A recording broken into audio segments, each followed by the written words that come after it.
അമ്മ എന്ന് പറഞ്ഞ പിന്നീട് ഏത് അങ്കിൾ എന്ന് ചോദ്യം വരൂല. അത് വാപ്പയുടെ സഹോദരനെ അമ്മ എന്ന് പറയുള്ളൂ. ഉമ്മയുടെ സഹോദരൻ അങ്കിളാണ്, അതിന്റെ ഖാലിനെ പറയുള്ളൂ. ആന്റി അത് ഉപ്പാന്റെ മകളോ ഉമ്മാന്റെ സഹോദരിയോ, ഉപ്പാന്റേതാണെങ്കിൽ അമ്മ അമ്മത്ത് എന്ന് അറബി പറയും. ഉമ്മാന്റെ സഹോദരി ഖാലത്ത്. വളരെ വ്യക്തമാണ്, അവിടെ വേറെ ഡൗട്ട് ഇല്ല. കസിൻ ബ്രദർ, കസിൻ സിസ്റ്റർ, ഏത് കസിൻ ബ്രദർ, ആരുടെ ചോദ്യം വരും, അതൊന്നും പ്രശ്നമില്ല. അറബിയിൽ വളരെ വ്യക്തമാണ്. അപ്പോ സഹോദരന്റെ വീട്, സഹോദരിയുടെ വീട്, അമ്മാവന്റെ വീട്, അമ്മായിയുടെ വീട്, ഈ വീട് വീട് എന്നിങ്ങനെ ആവർത്തിക്കുന്നത് എന്തിനാ? അതിന്റെ അർത്ഥം സഹോദരൻ വീട് വെച്ചാതെ എന്റെ വീടാന്ന് വിചാരിച്ച് നീ പോകണ്ട, അത് സഹോദരന്റേത് തന്നെയാണ്. നിന്റെ വീട് നീ വെക്കുന്നതാണ്. അമ്മായിയുടെ വീടാന്ന് പറഞ്ഞ് നീ ചെല്ലാൻ, അത് അമ്മായിയുടേതാണ്. പിതാവിന്റെ സഹോദരന്റെയും സഹോദരിയുടെയും അവർ ഓരോരുത്തരും അവരുടെ അധികാരത്തിലാണ് കിടക്കുന്നത്.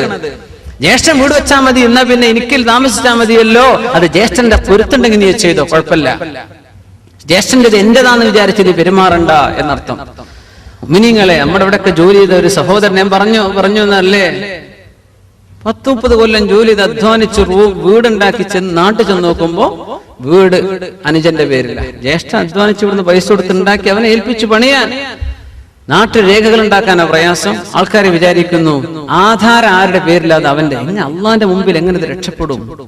ആ മനുഷ്യൻ കണ്ണുനീര് കരഞ്ഞിട്ട് വിഷയം പറഞ്ഞു, അത്ഭുതപ്പെട്ടു. കുറച്ചവൻ ഇങ്ങനെയുണ്ടോ ജ്യേഷ്ഠനുജന്മാർ? സ്വന്തം അനുജന്റെ പേരിലാണ്. ഇയാള് ജോലി നിർത്തിപ്പോവാണ്. ഇവിടെ ദുബൈയിലുള്ള ഒരാൾ സഹോദരൻ. മാഷാ അല്ലാഹ്, അള്ളാഹു അയാൾക്കത് പകരം ഖൈറായത് കൊടുക്കുമാറാകട്ടെ.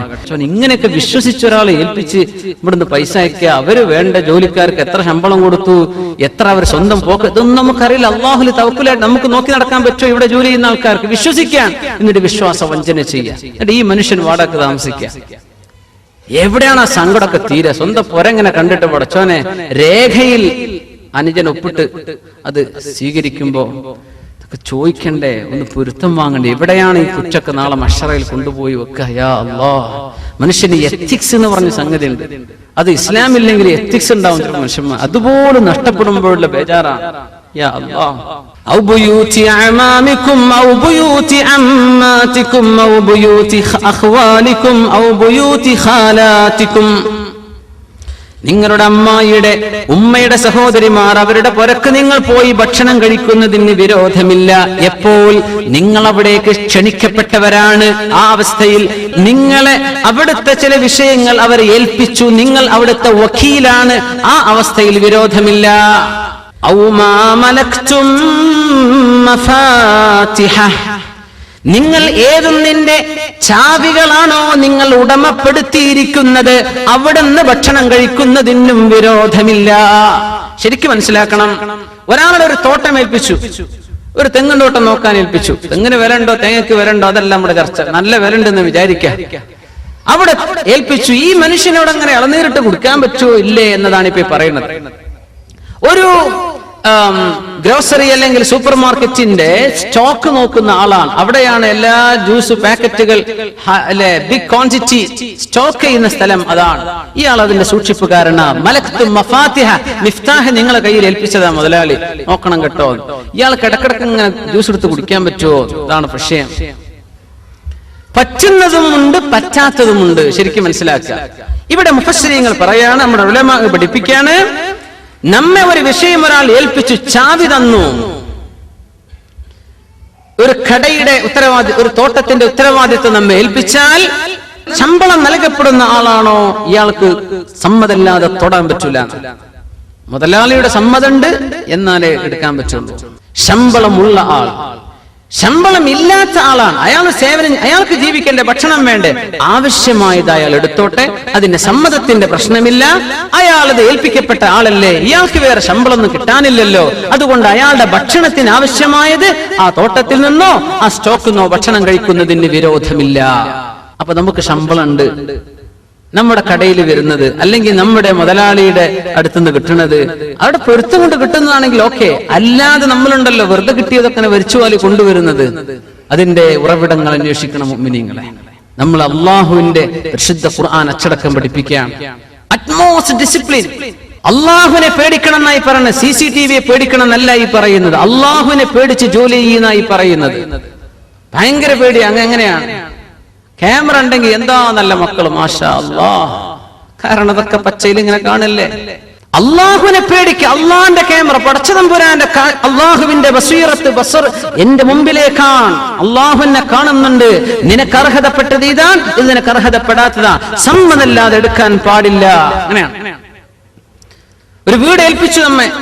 ആ വീട്ടിൽ ഫോണുണ്ട്, കാര്യങ്ങൾ മുതലാളി പറഞ്ഞു നിനക്ക് വേണ്ടത് കഴിച്ചോ, വേണമെങ്കിൽ ഫോണൊക്കെ ഉപയോഗിച്ചോ. സുബ്ഹാനല്ലാഹ്, ഓൻ ഡയൽ ചെയ്യാ ദുബൈക്ക്, വേറെ എന്തെങ്കിലും അവന്റെ ഏതെങ്കിലും ഫ്രണ്ട്സിനെ വിളിക്കാൻ സൗദിക്ക്, നാട്ടിൽ നിന്ന് കൂളായിട്ട്. എന്താ മുതലാളി പറഞ്ഞു ഉപയോഗിച്ചോളൂ. യാ അല്ലാഹ്, ഇയാൾ ഉദ്ദേശം അതാണോ? നിനക്ക് അത്യാവശ്യം ലോക്കൽ കോളുകളൊക്കെ നീ ചെയ്തോന്നല്ലേ പറഞ്ഞൊരു ഉദ്ദേശത്തുണ്ടാവുള്ളൂ. ആളുകൾ ഇങ്ങനെ ദുരുപയോഗം ചെയ്യുന്നത് എത്രയാണ്. ഇതൊക്കെ അല്ലാഹു പറഞ്ഞതിന്റെ പൊരുൾ നമുക്കിപ്പോ മനസ്സിലാവും. യാ അല്ലാഹ്, മോനപ്പെട്ട നമ്മുടെ ഉസ്താദ് തന്നെ ഒരു വിഷയം പറഞ്ഞു. നമ്മുടെ ഇവിടെ അബുദാബിയിൽ ജീവിച്ചു പോയ നമ്മുടെ വലിയൊരു ഉസ്താദ് ഇപ്പൊ നാട്ടിലാണ്. അവരിപ്പോ അടുത്ത് വന്നു പോയിരുന്നു. വിസിറ്റ് വരുന്ന ആൾക്കാർ അവിടെ ഫോൺ ഉപയോഗിച്ചിട്ട് അങ്ങോട്ട് ഇന്റർനാഷണൽ കോൾ വിളിച്ചിട്ട് ആ സാധുവിന് ബില്ല് വരുമ്പോ യാ അല്ലാഹ്, ഇയാൾ വിളിച്ചതല്ല. നമ്മുടെ ഫുജൈറ മൗലവി ഉണ്ടായിരുന്നു, ഫുജൈറയിലെ അച്ഛനമ്പലം. അവർക്കാർ അങ്ങനെ നാട്ടിലൊക്കെ വിസിറ്റ് വരുന്ന ഉസ്താദുമാരും അല്ലാത്തവരൊക്കെ അവരെ പുരക്ക് താമസിക്കും. ഫുജൈറ അദ്ദേഹം ഇപ്പൊ നാട്ടിലാണ്, ഫുജൈറ മൗലവി എന്ന് പറഞ്ഞ സാലം ഡ്രൈവിംഗ് സ്കൂളൊക്കെ ചെയ്തിരുന്ന അദ്ദേഹം എന്ന് പറഞ്ഞു, കുറച്ച് തമ്പുരാനെ നാട്ടിൽ നിന്ന് വിസിറ്റ് വന്നവരാ, ഫുജൈറിന്ന് വിളിക്കുക, നാട്ടിലേക്ക് ഫോൺ ഓപ്പൺ ആണ്. അങ്ങനെ വിളിച്ചു. ആ സാധുവിന് 7000-8000 ഒക്കെ ബില്ല് വന്നു. അപ്പോ ഇതൊക്കെ സാധാരണക്കാരും വിവരമുള്ളവരും അല്ലാത്തവരൊക്കെ മനസ്സിലാക്കണം. കോമൺ സെൻസ് വേണമെന്ന് അല്ലാഹു പറഞ്ഞതാണ്. എന്ത് ഉപയോഗിക്കണം എന്നാണ്, എന്തിന്റെ പൊരുത്താണ് ഇപ്പൊ അവിടെ തന്നിട്ടുള്ളൂ, അതേ നിങ്ങൾക്ക് എടുക്കാൻ പാടുള്ളൂ. അവിടുത്തെ വിഷയങ്ങൾ അന്യായമായി നശിപ്പിക്കരുത്. വീട് വെച്ച ആൾക്കാർ, ഇതിൽ ഒരുപാട് ആളുകൾ നാട്ടിൽ വീട് വെച്ച് പൂട്ടിപ്പോന്നവരാണ്. എന്തേ പൂട്ടിപ്പോന്നത്? ജ്യേഷ്ഠനോടോ അനിയനോടോ പെങ്ങളോടോ വന്ന് താമസിക്കാൻ പറഞ്ഞുകൂടായിരുന്നോ? എന്തേ പറയാത്തത്? എന്തുകൊണ്ട് പറയുന്നില്ല? ജ്യേഷ്ഠൻ വന്ന് താമസിച്ചാ പോരെ, ഇരപ്പാക്കി കളയും. പിന്നെ ചെല്ലുമ്പോ പെയിന്റിങ് വേറെ നടത്തണം അല്ലേ? പെങ്ങളും കുട്ടികളും നശിപ്പിച്ചേക്കും. അതുകൊണ്ട് വേണ്ട. ഈ ചിന്ത മുസ്ലിം ഉമ്മത്തിൽ വരരുത്. ഇത് എന്റേതാണ്, എന്റെ ജ്യേഷ്ഠന്റേത് എന്റേതാണ്, പെങ്ങളുടേത് എന്റേതാണ് എന്ന് നിങ്ങൾ ചിന്തിക്കും. വല അല അൻഫുസികും, നിങ്ങളുടേതാണെന്ന് മനസ്സിലാക്കി നിങ്ങൾ അന്യന്റെ സാധനം ഉപയോഗിക്കുമ്പോ അത് നശിപ്പിച്ചേക്കല്ല. സ്വന്തം വാഹനം നല്ല ഉഷാറായിട്ട് ഉപയോഗിക്കും. വേറെ ആളുടെ വാഹനം എടുത്ത് കൊണ്ടുപോകുന്ന ഒരു സാധു, അവൻ കൊണ്ടുപോയി സർവ്വ ക്യാമറയും ഫ്ലാഷ് അടിച്ചിട്ട് കൊണ്ടുവന്ന് നിർത്തി കൊടുക്കുകയാണ്. ഈ സാധുവിന് എത്ര കൊടുക്കേണ്ടി വരും? അല്ലെങ്കിൽ നശിപ്പിക്കുക. മനുഷ്യന്മാർ അങ്ങനെയൊക്കെ ചെയ്യുന്നില്ലേ? ഇത് പാടില്ലെന്ന് അല്ലാഹു പഠിപ്പിക്കുന്ന ആയത്താണിത്. അന്യന്റെ സാധനം നശിപ്പിക്കരുത്, അവനവന്റേതുപോലെ ഉപയോഗിക്കുക. യാ അല്ലാഹ്, ഔ ബുയൂതി അഖ്വാലികും ഔ ബുയൂതി ഖാലാതികും ഔ മാ മലകതും മഫാതിഹ ഔ സദീഖികും, നിങ്ങളുടെ സുഹൃത്തിന്റെ പുരയിൽ പോയി ഭക്ഷണം കഴിക്കാൻ നിങ്ങൾ മാ ദുംതും മദ്ഊവീൻ, നിങ്ങൾ അങ്ങോട്ട് ക്ഷണിച്ചതാണ്, കുഴപ്പമില്ല. നിങ്ങൾ അവിടെ അടുത്ത വിഷയം ഏൽപ്പിക്കപ്പെട്ട ആളുകളാണ്. നിങ്ങൾ അതിന് ആവശ്യമുള്ളത് ഭക്ഷിച്ചോ. കല്യാണത്തിന് വിളിച്ചു, സദ്യക്ക് വിളിച്ചു, നിങ്ങൾ ഭക്ഷിച്ചോളൂ, ഒരു കുഴപ്പമില്ല. പക്ഷേ സുഹൃത്തിൻ്റെതാണെന്ന് പറഞ്ഞ് അയാളുടെ സമ്മതമല്ലാതെ എടുക്കാൻ പാടില്ല. ഇതാണ് അത്. സുഹൃത്തിന്റെ അല്ലേ, മൊബൈൽ എടുത്തിട്ട് വിളിച്ചേക്കാം. അയാൾക്ക് സമ്മതമുണ്ടോ എങ്കിൽ മാത്രമേ നീ ചെയ്യാൻ പാടുള്ളൂ. പിന്നെയുണ്ടോ ഈ പൈസ എടുക്കലും അന്യന്റെ പൊസഷനിൽ കിടക്കുന്ന സാധനം എടുത്തു കൊണ്ടുവരലും, ഇതൊക്കെ എവിടെ കിടക്കുന്നു? ഭക്ഷണം കഴിക്കും, ഒരു ടേബിളിൽ ഭക്ഷണം കഴിക്കുന്നതിന്റെ വിഷയമാണ് ഈ പറയുന്നത്. അതിന് വിരോധമല്ല. നിങ്ങൾ അവിടെ ക്ഷണിക്കപ്പെട്ടവരല്ലേ. ഇനി അടുത്ത നോക്കൂ. ലൈസ അലൈക്കും ജുനാഹുൻ അൻ തഅകുലൂ ജമീഅൻ ഔ അശ്താതാ, നിങ്ങൾക്ക് വിരോധമില്ല. അൻ തഅകുലൂ ജമീഅൻ ഔ അശ്താതാ, നിങ്ങൾ ഒറ്റയ്ക്ക് ഭക്ഷണം കഴിച്ചാലും കൂട്ടത്തിൽ ഭക്ഷണം കഴിച്ചാലും വിരോധമില്ല. അതിപ്പോ എന്തിനാ അല്ലാഹു പറയണത്? അതൊക്കെ നമുക്ക് അറിയാലോ. നമ്മൾ ഒന്നുകിൽ ഒറ്റയ്ക്ക് കഴിക്കും, അല്ലെങ്കിൽ ഒരുമിച്ച് കഴിക്കും. ഇതെന്തേ പറഞ്ഞത്? സ്വഹാബത്തിന്റെ വിഷയത്തിലായി ഇറങ്ങുന്നത്. അവര് ജാഹിലിയ്യ കാലത്ത്, ഇസ്ലാമിന്റെ മുമ്പ് അവര് ഒറ്റയ്ക്ക് ഭക്ഷണം കഴിക്കൽ ഭയങ്കര വിഷമായിരുന്നു. 3 ദിവസത്തോളം പട്ടിണി കിടന്ന ആളുകളുണ്ട് സ്വഹാബത്തിൽ. എന്തേ? കൂടെ ഭക്ഷണം കഴിക്കാൻ ഒരാളെ കിട്ടിയിട്ടില്ല. എങ്ങനെ ഒറ്റക്ക് തിന്നാ? കഴിയുമെങ്കിൽ ഒരാളെ കൂട്ടിന് വിളിക്കാം. അപ്പൊ ഒറ്റക്ക് കൂട്ടിന് ഒരാളെ കിട്ടുന്നില്ലെങ്കിൽ പട്ടിണി കിടക്കുന്ന സമ്പ്രദായം ഉണ്ടായി. ഇസ്ലാം പറഞ്ഞു അത് വേണ്ട, നിങ്ങൾ ആരും കിട്ടിയില്ലെങ്കിൽ ഒറ്റക്ക് ഭക്ഷണം കഴിച്ചോ. ഒരുമിച്ച് കഴിച്ചോ, വിരോധമില്ല. ഒരുമിച്ച് എന്തായാലും കഴിക്കും. ഒറ്റക്ക് കഴിക്കാൻ പറ്റുമോ എന്നതായിരുന്നു വിഷയം. നമ്മൾ നേരെ നമ്മുടേത് മാത്രം കുറച്ച് സാധനം വാങ്ങിയിട്ട് അവിടെ ഇങ്ങോട്ട് തിരിഞ്ഞിട്ട് ആരും കാണാതെ ഒറ്റക്ക് തിന്ന് പോകാൻ കഴിയും. പോരാ, ഇന്ന് വേണോന്ന് ചോദിച്ചിട്ട് ചിലപ്പോ വേണമെന്ന് പറയണ ചങ്ങാതിമാരായിരിക്കും ചിലപ്പോ, അതുകൊണ്ട് ചോദിക്കാതിരിക്കും. അതുകൊണ്ട് ഒന്നു മുമ്പ് നിങ്ങളെ വേണ്ടാന്നെങ്കിലും പറഞ്ഞേക്കണം. എന്തിന് ഈ സുന്നത്ത് നഷ്ടപ്പെടണ്ട. ഹദീസാണ് അല്ലെ? നിങ്ങൾ ഒരാളുടെ ഭക്ഷണം രണ്ടാക്കും അത് മതി എന്നാണ്. ഒരാളുടെ ഭക്ഷണമേ വാങ്ങിയിട്ടുള്ളൂ, ഒരാളും കൂടെ വന്നു, അൽഹംദുലില്ലാ നമുക്ക് രണ്ടാൾക്ക് ഷെയർ ചെയ്യാം, അങ്ങനെ കഴിച്ചോളി. രണ്ടാൾക്കുള്ള ഭക്ഷണം ഉണ്ടോ, മൂന്നാൾ വന്നാലും അത് ധാരാളമുണ്ട്. ഹദീസ് റസൂലുള്ളാഹി സ്വല്ലല്ലാഹു അലൈഹി വസല്ലം, മൂന്നാൾക്കുള്ള ഭക്ഷണം നാലാക്കും അത് തന്നെ ധാരാളമാണ്. നമ്മൾക്ക് എത്രയാ വെച്ചു കൂട്ടുന്നത്? 5 ആള് വരുന്നു പറഞ്ഞാൽ 15 ആക്കുള്ള ചോറ് റെഡിയാണ്. സുബ്ഹാനല്ലാഹ്, എന്നിട്ട് വേസ്റ്റ് ആക്കുക. കുറ്റകരമാണ് മുഅ്മിനീങ്ങളെ, കുറ്റകരമാണ്. അപ്പോ ഒരാളുടെ ഭക്ഷണം രണ്ടാൾക്കും, രണ്ടാളുടെ മൂന്നാൾക്കും മതി എന്ന് പറഞ്ഞാൽ നമ്മൾ ഭക്ഷണം കഴിക്കുന്നതിനിടയിൽ 2 ആളങ്ങോട്ട് വന്നു, നമ്മൾ 5 പേരുണ്ട്, ഒരു 2 ആള് വന്നാൽ ആരും നോക്കാതെ തല താഴ്ത്തി തിന്നണ്ട, ഒന്ന് പറഞ്ഞേക്കണം, കൂടെ ഇരിക്കല്ലേ, ഒന്ന് കഴിച്ചേക്കണം. കാരണം അവര് തിന്നാലും ഇതിൽ ബറക്കത്ത് അല്ലാഹു തരുമെന്ന് റസൂലുള്ളാഹി സ്വല്ലല്ലാഹു അലൈഹി വസല്ലം. അതിലുണ്ട് 2 ആളുടേത് 3 ആൾക്ക് മതി, 3 ആളുടെ ഭക്ഷണം 4 ആൾക്ക് ധാരാളമാണ്. പിന്നെ ഇവിടെ മുഫസ്സിരീങ്ങൾ മറ്റൊരു കാര്യം പറയുന്നു, സുബ്ഹാനല്ലാഹ്, ഒരുമിച്ച് കഴിക്കുന്നതിന് വിരോധമില്ല, ഒരുമിച്ച് കഴിക്കുന്ന വിരോധമില്ല. അതിൽ ഒരാശയം കൂടെ പഠിക്കാനുണ്ട്. എന്തേ? നാട്ടിലൊക്കെ ഒറ്റക്കൊറ്റയ്ക്ക് ഇപ്പോ ചില കമ്പനികളൊക്കെ അങ്ങനെ ചെയ്യാറുണ്ട് അല്ലെ, ചില ഒരു എൻഡ് ഓഫ് ഇയർ സെലിബ്രേഷൻ ഒക്കെ വെക്കും. നമ്മള് മീറ്റിംഗ് ആണ്, അതുകൊണ്ട് ഒരാൾക്ക് ബഫേ ലഞ്ച് ഇത്രയാണ് കൊടുത്തേക്കണം, അപ്പൊ ആവശ്യമുള്ള രജിസ്റ്റർ ചെയ്യാന്ന് പറയും. 100 ആള് പോയാൽ 100 ആൾ അവനവന്റെ തിന്നത് അവനവൻ കൊടുക്കാൻ, അങ്ങനെ പിരിഞ്ഞു പോരുന്ന പാർട്ടികൾ ഉണ്ടാവും. അതല്ല, നമ്മൾ എല്ലാവരും ഭക്ഷണം കഴിക്കുക, എന്നിട്ട് നമുക്ക് ഈ ഈക്വലായിട്ട് വിഷയം ഡിവൈഡ് ചെയ്യാം. 100 റുപ്യ ബില്ല് വന്ന് നമ്മൾ 10 ആളുണ്ട്, ഓരോരുത്തരും 10 ദിർഹം വെച്ച് എടുക്കുക, 100 ബില്ല് ചെയ്തിട്ട് നമുക്ക് പോരാം. അങ്ങനെ കഴിക്കുന്ന ഒരു കഴിക്കൽ ഇതൊക്കെ സാധാരണ നടക്കുന്ന സംഗതിയല്ലേ. ലൈസ അലൈക്കും ജുനാ. ഇവിടെ ചില പ്രശ്നം വരും. ഇവർ എല്ലാവരും കഴിച്ചു, ഒരു പൊറാട്ട ദോശൊക്കെ വായിച്ചു. പൊറാട്ടന്റെ ഗുണം ദോഷം എന്നല്ല ഞാൻ ഇവിടെ പറയുന്നത്, കഴിച്ചു സംഗതി പറയാം.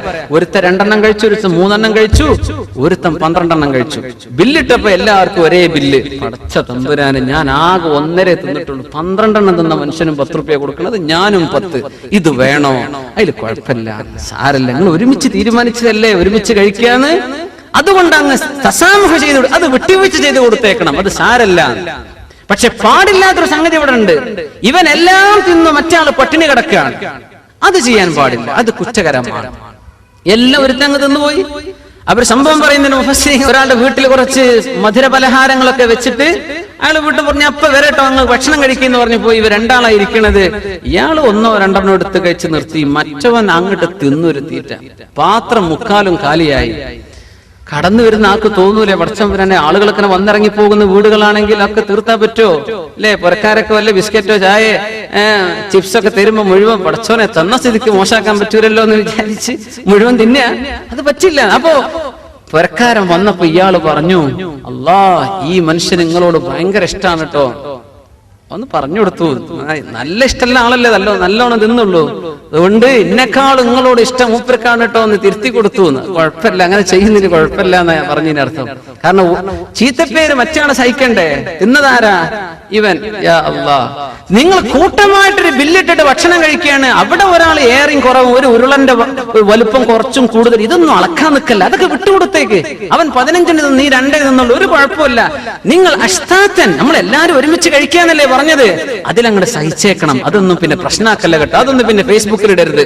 12 തിന്നവനെ കാണുക, ഫോട്ടോ വെച്ചിട്ടേ അതൊന്നും ഇടാൻ നിൽക്കണ്ട, അതൊക്കെ വിട്ടുകൊടുത്തേക്ക്. അതൊന്ന് കാര്യാക്കരുത്. അഷ്താത്തൻ എല്ലാം വളരെ സിമ്പിൾ വിഷയങ്ങൾ വരെ അപ്ലോഡ് ചെയ്യും. എന്തിനാ വെറുതെ നെറ്റിലെ സ്പേസ് ഒഴിവാക്കുക? അതൊക്കെ വളരെ സബ്സ്റ്റൻഷ്യൽ മാറ്റർ വല്ലതും ഉണ്ടെങ്കിൽ കൊടുക്കുക എന്നല്ലാതെ ആവശ്യമില്ല. അവനവന്റെ ഓരോ കുടുംബ പ്രശ്നങ്ങളൊക്കെ എടുത്തിട്ട് ഫോട്ടോ അതും അപ്ലോഡും വീഡിയോ ഒക്കെ ചെയ്യും. എന്താ ഈ വീഡിയോ? ഒരു കുട്ടി പാട്ട് കാണുമ്പോഴത്തെ ചാടുന്നതേ കൊടുക്കുള്ളൂ. ആ കുട്ടി ചാടുന്നത് ഉമ്മയും മാപ്പിയും കണ്ടാൽ പോരെ, എന്തിനാ അവിടെ നെറ്റിൽ സ്പേസ് വേണ്ടതിനൊക്കെ? അപ്പൊ നശിപ്പിക്കല്ല, അല്ലെങ്കിൽ അതും ദുരുപയോഗം ചെയ്യല്ല. ഇരിക്കട്ടെ. അപ്പോ അല്ലാഹു തആല പറയാണ്, നിങ്ങൾ ഒറ്റക്കോ കൂട്ടമായിട്ടോ ഭക്ഷണം കഴിച്ചോളൂ, അതിനൊന്നും വിരോധമില്ല. കൂട്ടമായിട്ട് ഭക്ഷണം കഴിച്ച് ചില ആളുകൾ നല്ല വളവന്മാരുണ്ടാവും, നല്ല സുഹൃത്തുക്കളാണ് അല്ലേ? അപ്പോ ബസ് കയറി, അങ്ങനെ കണ്ടക്ടർ വരുന്നു, ഒരു സിറ്റി 5 റുപ്യ കൊടുത്തു. അപ്പൊ മറ്റേ ആള് മുമ്പില്, അല്ല ഞാൻ എന്റെ കൊടുത്തിട്ടുണ്ട് കേട്ടോ എന്ന് ഇവിടെ നിന്ന് പറയാ, എന്റെ ഈ കൊടുത്തോന്ന്, എന്റെ ഞാൻ കൊടുത്തിട്ടുണ്ട്. ഭക്ഷണം കഴിച്ച് ഒരുമിച്ച് ഭക്ഷണം കഴിക്കാൻ വേണ്ടി കയറിയതാ. അങ്ങനെ ഒരുമിച്ച് ഭക്ഷണം കഴിഞ്ഞ് വർത്താനം കഴിഞ്ഞ് ഇറങ്ങുമ്പോ ഇവർ പറയാം, നിന്റെ ബില്ലിങ് തന്നേക്ക് വേറെയാണ്. അതൊക്കെ ചീപ്പ് ഏർപ്പാടാണെന്നാണ്. എന്റേത് ഞാൻ കൊടുത്തോളാം, എന്റെ. അത് കൂട്ടുകാരായി ഒരുമിച്ച് നിൽക്കുകയാണെങ്കിൽ അത് അങ്ങോട്ടും ഇങ്ങോട്ടൊക്കെ എന്ത് ചെയ്യാ, കുറച്ച് വിട്ടുവീഴ്ചകളൊക്കെ ആകാം. ഫ്രണ്ട്ഷിപ്പിന്റെ ചില വശങ്ങൾ അള്ളാഹ് പറഞ്ഞിരുമ്പോഴല്ലേ നമുക്ക് അതിന്റെ കൂലി കിട്ടുള്ളൂ. നമ്മൾ ഇതൊക്കെ ചെയ്യുന്ന ആൾക്കാരാണ്. പക്ഷെ ഇങ്ങനെ അള്ളാഹു പറഞ്ഞിട്ടുണ്ടെന്ന് അറിയുമ്പോൾ നമുക്ക് സമാധാനമായില്ലേ? മാഷാ അള്ളാഹ്, ഒരു വിഷമം തോന്നും വേണ്ട. കല്യാണത്തിന് പോകുമ്പോഴൊക്കെ കുറച്ച് ആൾക്കാർ കൂടുതൽ കഴിക്കുന്നവര്, നേരത്തെ പറഞ്ഞ ഷഅബ് ബിൻ ജുബൈർ എന്ന് പറഞ്ഞ തമ്മാഉൽ അറബ്, അദ്ദേഹം ഭയങ്കര തീറ്റപ്രിയനായിരുന്നു. താബീങ്ങളുടെ കാലത്ത് കഴിഞ്ഞു പോയ ആളാ. നേരത്തെ കിണറ്റിൽ വീണില്ലേ കൈ കൊടുക്കാത്ത ആള്, എന്റെ കൈ കൊണ്ട് കുടിച്ചോന്ന് പറഞ്ഞപ്പോ കൈയെന്നു. ആ മനുഷ്യനും മകനും ഭക്ഷണം കഴിക്കാൻ വേണ്ടി പോയി. അങ്ങനെ സദ്യക്കിരിക്കുമ്പോ മകൻ ഭക്ഷണം കഴിക്കുന്നുണ്ട്, വെള്ളം കുടിക്കുന്നുണ്ട്. ഒരു ഉരുള ഭക്ഷണം, 2 ഗ്ലാസ് വെള്ളം. ഇയാളാണെങ്കിൽ കിട്ടിയ ഭക്ഷണം നന്നായി തിന്നുന്ന ആളാണ്. പ്രശസ്തനാണ്. അബൂ ജഅഫർ അൽ മൻസൂറിന്റെ കൊട്ടാരത്തിൽ പോയ കഥയൊക്കെ ഉണ്ട്, ഇൻഷാ അല്ലാഹ് പിന്നെ പറയാം. അപ്പോ ഭക്ഷണം കഴിച്ച് പുറത്തിറങ്ങിയപ്പോ വാപ്പ മകനെ ഒരൊറ്റടി, എന്തിനാ വാപ്പ നിങ്ങളെന്നെ തല്ലിയതെന്ന് ചോദിച്ചു. നല്ല ഉഷാറുള്ള ചോറ് കൊണ്ടെന്ന് വെച്ചിട്ട് ഈ വെള്ളം കുടിച്ച് പള്ളം മുഴുവൻ നിറച്ചില്ലേ?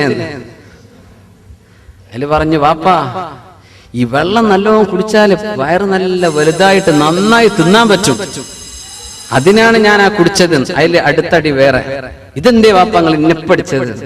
ഇങ്ങനെ ഒരു ഇൽമ എന്റെ അടുത്ത് ഉണ്ടായിട്ടെന്ന് എനിക്ക് ഇതുവരെ പറഞ്ഞില്ല.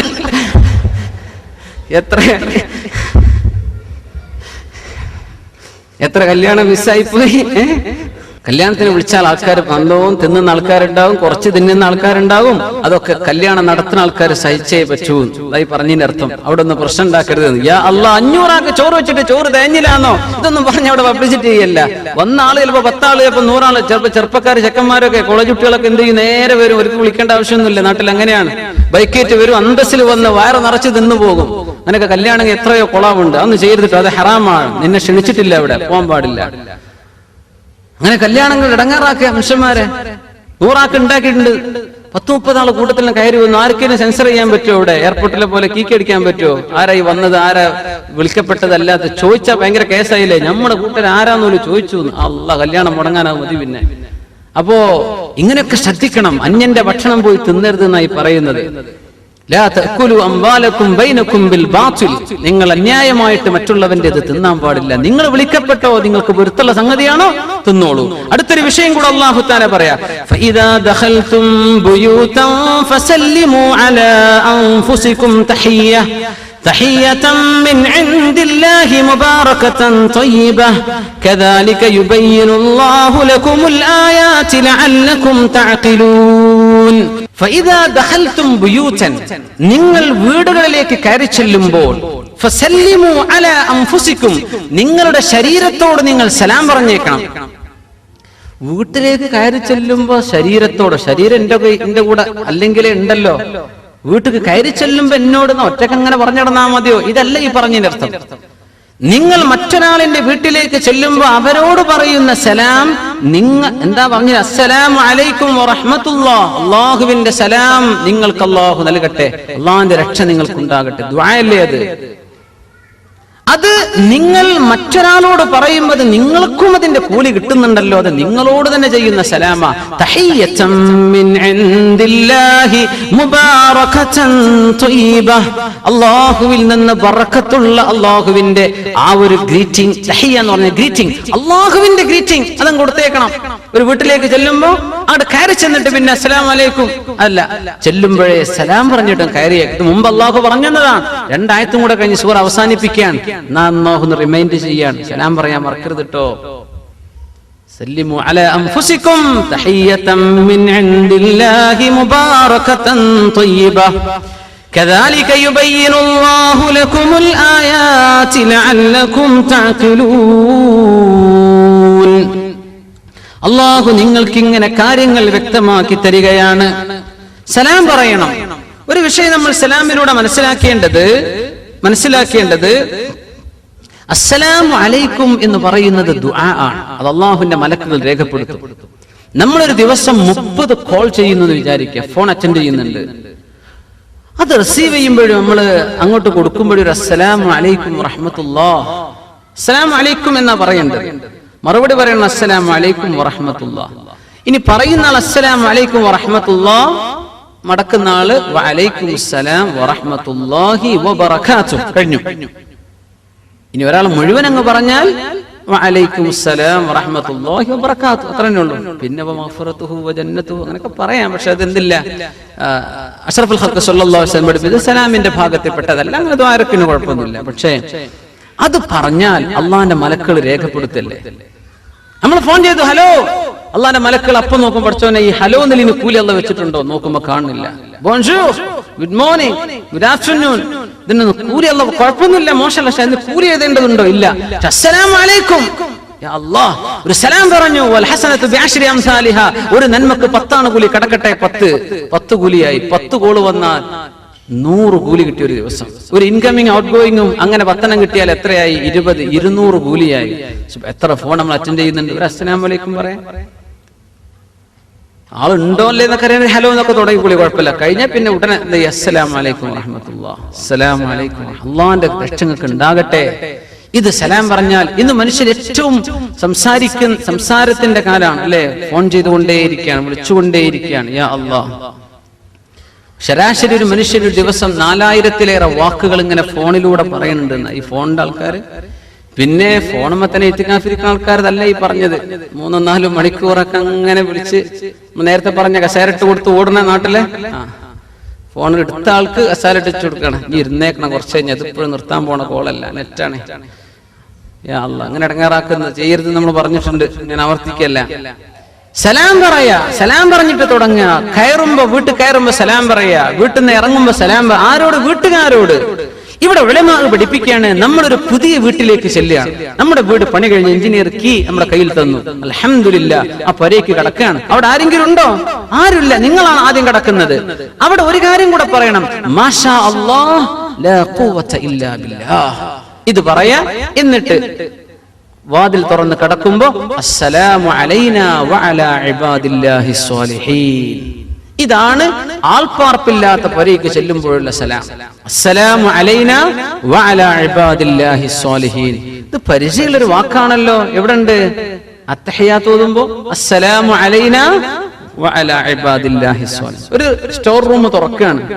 ഒന്നുമില്ല, അള്ളാന്റെ ജിന്നുകൾ ഉണ്ടാകാം, മലക്കുകൾ ഉണ്ടാകാം, ഇല്ലാതിരിക്കാം, ആരുമില്ല എന്ന് വിചാരിക്കാം.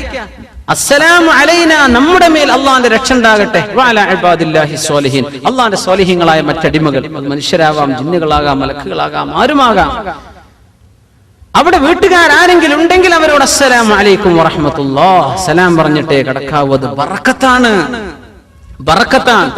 റസൂലുള്ളാഹി സ്വല്ലല്ലാഹു അലൈഹി വസല്ലം പറയുന്ന ഹദീസ് നോക്കൂ, ഇദാ ദഖല അർ-റജുലു ബൈതഹ, ഒരാൾ വീട്ടിലേക്ക് കടക്കുമ്പോൾ ഫദകറല്ലാഹ ഇൻദ ദുഖൂലി, വീട്ടിൽ കടക്കുമ്പോൾ അല്ലാഹുവിനെ ഓർത്താൽ, വഇൻദ തുആമിഹി, ഭക്ഷണം കഴിക്കുമ്പോൾ അല്ലാഹുവിനെ ഓർത്താൽ, ഖാല ശൈത്താൻ, പിശാച് വിളിച്ചു പറയും, ലാ മബീത ലക്കും വലാ അശാ, നിങ്ങൾക്ക് ഈ വീട്ടിൽ ഭക്ഷണമില്ല, നിങ്ങൾക്ക് ഇവിടെ താമസവും ഇല്ല എന്ന് പിശാച് തന്റെ അനുയായികളോട് പറഞ്ഞു കൊടുക്കും. എന്തേ? പുരക്കാരൻ കടന്നു തന്നെ സലാം പറഞ്ഞിട്ടാണ്.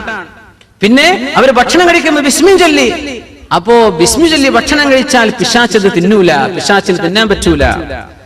നിങ്ങൾ സലാം ചൊല്ലാതെ പുരക്ക് കിടന്നാൽ നിങ്ങളുടെ കൂടെ ആര് കിടക്കുന്നുണ്ട്? പിശാച് കൂടെ കിടക്കുന്നുണ്ട്. അപ്പോഴാണ് പിന്നെ വീട്ടിൽ എന്നും കച്ചറയാണ്, പ്രശ്നം. എന്തേ സലാം പറയാതെ വീട്ടിൽ കിടക്കണത്? പിന്നെ കാണുന്ന മുഴുവൻ ദേഷ്യാണ്, പിന്നെ ഏറാണ്, പിടുത്തമാണ്, പിന്നെ കണ്ടതിനും തൊട്ടതിനൊക്കെ പരാതിയാണ്. എന്തേ വിഷയം? കയറുമ്പോ സലാം പറഞ്ഞോ? എത്ര ദുആകളുണ്ടെന്നാണ് റസൂലുള്ളാഹി സ്വല്ലല്ലാഹു അലൈഹി വസല്ലം തങ്ങൾ പറയുമായിരുന്നു, ഒരാൾ വീട്ടിലേക്ക് കയറുമ്പോൾ പറയണം, അല്ലാഹുമ്മ ഇന്നി അസ്അലുക ഖൈറൽ മൗലജി വഖൈറൽ മഖ്റജി, അല്ലാഹുമ്മ ഇന്നി അസ്അലുക ഖൈറൽ മൗലജി വഖൈറൽ മഖ്റജ്, ബിസ്മില്ലാഹി വലജ്നാ വബിസ്മില്ലാഹി ഖറജ്നാ വഅലാ റബ്ബിനാ തവക്കൽനാ. ഒക്കെ ചൊല്ലാനുള്ളതാണ്. അല്ലാഹുവേ, നല്ല ഒരു പ്രവേശനം ഞാൻ നിന്നോട് ചോദിക്കാൻ. ഭാര്യന്റെ അടുത്ത് അടി കിട്ടരുത്, അല്ല. അവിടെ പ്രശ്നം ഉണ്ടാവരുത്. വീട്ടിൽ ബറക്കത്ത് വേണം. അത് ആശ്വാസത്തിന്റെ വീടല്ലേ. ബൈത്ത് എന്ന് പറഞ്ഞ ആശ്വാസം കിട്ടേണ്ട സ്ഥല. ചെറുപ്പക്കാർക്ക് വീട്ടിൽ ഇത് കിട്ടാത്തപ്പോഴാ റോട്ടിലേക്ക് ഇറങ്ങുക. പാതിര നേരോളം റോട്ടിൽ നിന്നിട്ട് അവസാനം ഉറങ്ങാൻ വേണ്ടി അകത്തേക്ക് വരും. എന്റെ വീട്ടിന്റെ ഉള്ളിൽ യാതൊരു സമാധാനവും ഇല്ല. അവിടെ ചെന്നാൽ പരാതിയും പ്രശ്നങ്ങളും തല്ലും പിടുത്തവും ഇതൊക്കെ തന്നെയാ. എന്നാ പിന്നെ പുറത്തായിക്കൊള്ളാം. എന്തേ ഇങ്ങനെയൊക്കെ ഒഴിവായി കിട്ടണമെങ്കിൽ എന്ത് ചെയ്യണം? ഈ സലാം പറയണം. അസ്സലാമു അലൈക്കും എന്ന് പറയാം. വീട്ടിൽ കയറി ദുആ ചൊല്ലാൻ സമയം കിട്ടൂല, വാതിൽക്ക് തന്നെ ദുആ ഇറക്കുക. അല്ലാഹുമ്മ ഇന്നി അസ്അലുക ഖൈറൽ മൗലജി വഖൈറൽ മഖ്റജ്, ബിസ്മില്ലാഹി വലജ്ന ബിസ്മില്ലാഹി ഖറജ്ന വഅലാ റബ്ബിനാ തവക്കൽനാ. ഇത് ചൊല്ലണം. മറ്റൊരു ഹദീസിലുണ്ട്, സൂറത്ത് ഖുൽ ഹുവല്ലാഹു അത് പഠിപ്പിക്കുമ്പോൾ റസൂലുള്ളാഹി സ്വല്ലല്ലാഹു അലൈഹി വസല്ലം പറഞ്ഞു, ഒരു സ്വഹാബി വന്ന് പറഞ്ഞു, നബിയെ പൈസല്ല നബിയെ ഭയങ്കര ദാരിദ്ര്യമാണ്, പൈസല്ല നബിയെ ദാരിദ്ര്യമാണ്. അള്ളാഹുവിന്റെ റസൂൽ പറഞ്ഞു, നിങ്ങൾ വീട്ടിലേക്ക് കയറുമ്പോ വീട്ടുകാരോട് സലാം പറയാ, കയറിയ ഉടനെ ഒരു പ്രാവശ്യം ഖുൽ ഹുവല്ലാഹു അഹദ് സൂറത്ത് ഓതുകയും ചെയ്യുക.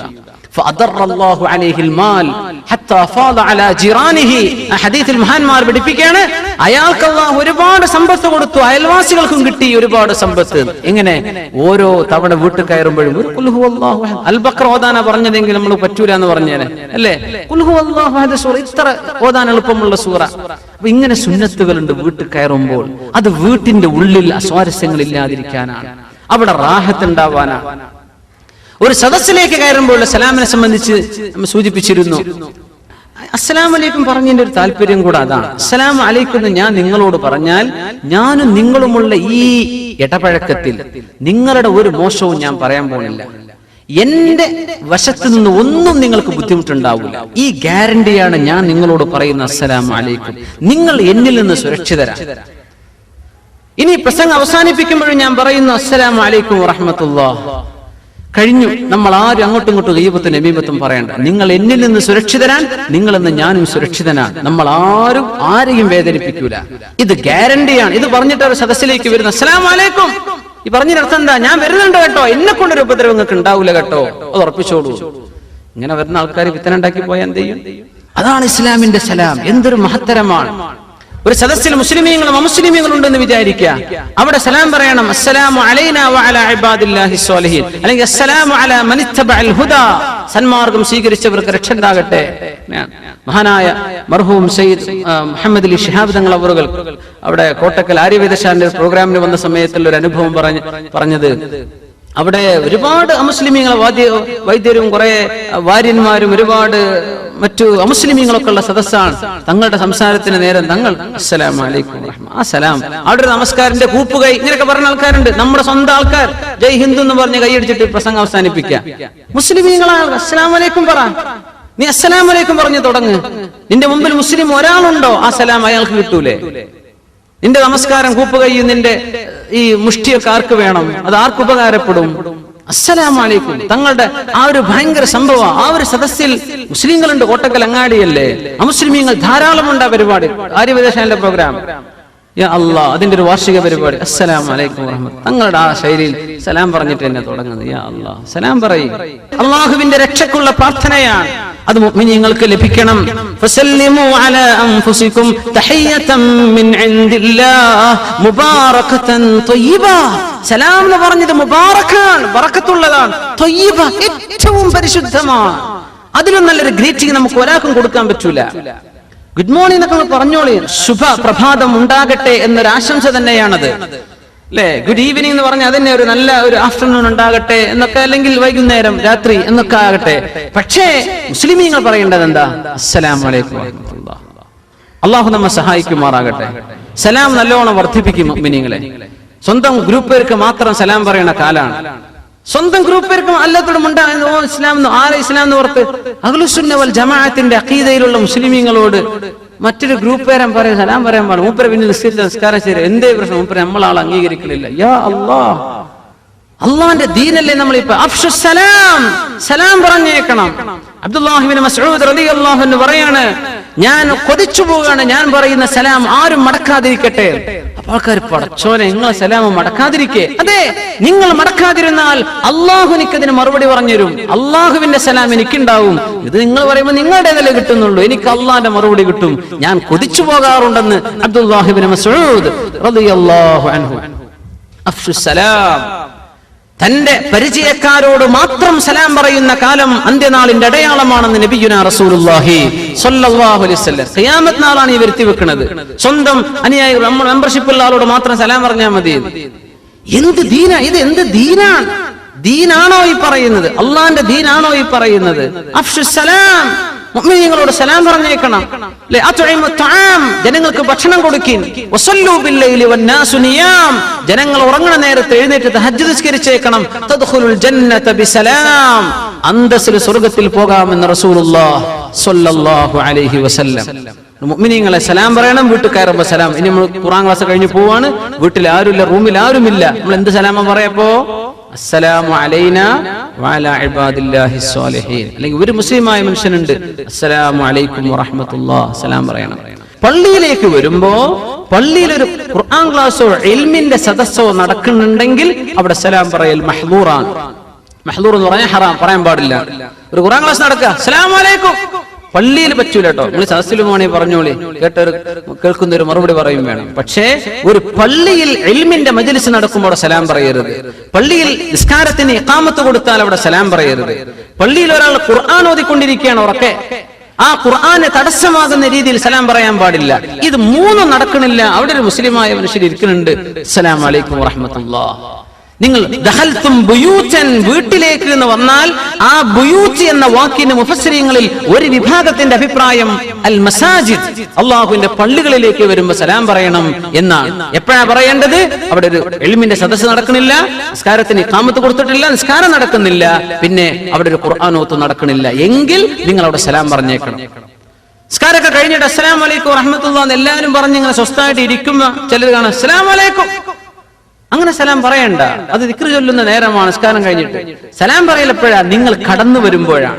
നിങ്ങൾ വരുമ്പോ സലാം ഞാൻ വരുന്നുണ്ട് കേട്ടോ, എന്നെ കൊണ്ട് ഒരു ഉപദ്രവം നിങ്ങൾക്ക് ഉണ്ടാവില്ല കേട്ടോ, അതാണ് പറയുന്നത്. നമുക്ക് ശരിക്കും ഓർമ്മ വേണം. തിരിച്ചു പോകാൻ ഞാൻ പോവാണ് കേട്ടോ, നിങ്ങളെ പറ്റി ഒരു ഗീബത്ത് നിമിത്തം ഞാൻ പറയൂല കേട്ടോ. എന്നിൽ നിന്ന് നിങ്ങൾ സലാമത്താണ്, നിങ്ങൾ സുരക്ഷിതരാണ്. യാ അല്ലാഹ്, ഇങ്ങനെ മഹിതമായ അഖ്ലാഖുകൾ, സംസ്കാരമാണ് അല്ലാഹു പഠിപ്പിച്ചു തരുന്നത്. കദാലിക യുബയ്യിനുല്ലാഹു ലക്കുമുൽ ആയാതി ലഅല്ലക്കും തത്തഖൂൻ. നിങ്ങൾ അല്ലാഹുവിനെ സംബന്ധിച്ച് നല്ല ബോധം ഉണ്ടാവാൻ വേണ്ടി അല്ലാഹു സുബ്ഹാനഹു വ തആല യുബയ്യിനുല്ലാഹു ലക്കുമുൽ ആയാത്, അല്ലാഹു നിങ്ങൾക്ക് ദൃഷ്ടാന്തങ്ങൾ വ്യക്തമാക്കി തരികയാണ്. ലഅല്ലക്കും തഅഖിലൂൻ, നിങ്ങൾ ചിന്തിക്കാൻ വേണ്ടി. അല്ലാഹു തആല നമുക്ക് കാര്യങ്ങൾ മനസ്സിലാകാൻ അല്ലാഹു നമുക്ക് ഇൽമും അമലിന് തൗഫീഖും അല്ലാഹു നൽകി അനുഗ്രഹിക്കുമാറാകട്ടെ. അപ്പോ ഒരു കാര്യം കൂടെ ചേർത്ത് നമ്മൾ മനസ്സിലാക്കേണ്ട വിഷയം, ഭക്ഷണം കഴിക്കുമ്പോ ബിസ്മില്ല, വെള്ളം കുടിക്കുമ്പോ ബിസ്മി ചൊല്ലുക, വീട്ടിൽ കയറുമ്പോ സലാം ചൊല്ലുക. പിശാച് അല്ലെങ്കിൽ അവിടെ ഇടപെടും. സമയമില്ലാത്തത് കൊണ്ടാണ് എനിക്കൊരു കാര്യം കൂടെ ചേർത്ത് പറയേണ്ടിയിരുന്നു. നിങ്ങൾ എന്നെ ശപിക്കാൻ തുടങ്ങും. ഒരു കാര്യം കൂടെ പറയട്ടെ, ഒരു കാര്യം കൂടെ പറയാണ്. ഭക്ഷണം കഴിച്ച് വയറ് നിറയാത്തൊരു വിഷയം വരുന്നത് എപ്പോഴാണെന്നറിയോ? ബിസ്മി ചൊല്ലാതെ തിന്നുമ്പോഴാണ്. ദാഹിച്ചിട്ടും കുടിച്ചിട്ട് ദാഹം മാറുന്നില്ല, ബിസ്മി ചൊല്ലാതെ കുടിക്കുമ്പോഴത് ഉണ്ടാവുക. ഭാര്യയുമായി ഭാര്യ ഭർത്തൃ ബന്ധത്തിൽ ഏർപ്പെടുന്നു, ഇയാൾക്കത് മതിയാവണില്ല, ഇയാളിതൊരു കലാപരിപാടിയാണെന്ന വിചാരം. സുബ്ഹാനല്ലാഹ്, എന്താ വിഷയം? അവരുമായി ഇടപെടുമ്പോ ഒരു ദുആ പഠിപ്പിച്ചിട്ടുണ്ട് റസൂലുള്ളാഹി സ്വല്ലല്ലാഹു അലൈഹി വസല്ലം. അല്ലാഹുമ്മ ജന്നിബിനി ശൈത്വാൻ, അല്ലാഹുമ്മ ജന്നിബിന ശൈത്വാൻ വജന്നിബി ശൈത്വാന മാ റസഖ്തനാ. പടച്ചോനെ, ഞങ്ങൾ രണ്ടുപേരെയും പിശാചിൽ നിന്ന് അകറ്റണമേ. ഞങ്ങൾക്ക് നീ എങ്ങാനും ഒരു കുഞ്ഞിനെ വിധിച്ചാൽ ആ കുഞ്ഞിനും പിശാചിന്റെ ഉപദ്രവം വരാതെ കാക്കേണമേ എന്ന് ദിക്ർ ചൊല്ലിയിട്ടേ ഭാര്യ ഭർത്താക്കന്മാർ ബന്ധപ്പെടാൻ പാടുള്ളൂ. അങ്ങനെ ചെയ്തില്ലെങ്കിൽ എന്താ കുഴപ്പം? പിശാച് ഇവരുടെ കൂടെയുണ്ടെന്നാണ്. അപ്പൊ ഇവന് മതിയാവണില്ല, അപ്പൊ ഇവന് മതി വരുന്നില്ല, ഭാര്യ തൃപ്തിയാവുന്നില്ല. എന്തേ പ്രശ്നം? അള്ളാന്റെ നാമം ഉച്ചരിച്ചില്ല. ഇതൊക്കെ അള്ളാഹു ചെയ്ത വലിയ നിഅമത്തുകളല്ലേ? സ്വർഗലോകത്തെ അനുഭവങ്ങൾ എന്താണെന്ന് അറിയാൻ ദുനിയാവിൽ അള്ളാഹു വെച്ച സാമ്പിളുകളാണെന്നാണ്. അള്ളാന്റെ നാമം ഉച്ചരിക്കുക, അപ്പോഴേ നിനക്ക് ആശ്വാസമാവുള്ളൂ. അള്ളാന്റെ നാമം ഉച്ചരിച്ച് ഭക്ഷണം കഴിക്കുക, അപ്പോഴേ നിനക്ക് വയറ് നിറയുള്ളൂ. അള്ളാന്റെ നാമം ഉച്ചരിച്ച് വെള്ളം കുടിക്കുക, അപ്പോഴേ നിന്റെ ദാഹം മാറുള്ളൂ. ഇത് ജീവിതത്തിൽ നമ്മൾ പകർത്ത് അള്ളാഹു തൗഫീഖ് ചെയ്യുമാറാകട്ടെ. ഇവിടെ ഒരൊറ്റ ചോദ്യം ചോദിച്ചിരുന്നു, ഒന്നും ഉണ്ടാക്കുമ്പോൾ ആൾക്കാർ കാലുമ തടവുന്നുണ്ട്, ഇത് ശരിയാവോ? ഇപ്പൊ സെന്ററിലൊക്കെ തന്നെ നിസ്കരിക്കണ സമയത്തൊക്കെ അങ്ങനെ ശ്രദ്ധയിൽപ്പെട്ടു. മൈതിസ്കാരൊക്കെ ഉണ്ടാവുമ്പോ തല തടവുന്നുണ്ട്, കാലുമ തടയൂര, അത് ശരിയാവില്ലല്ലോ.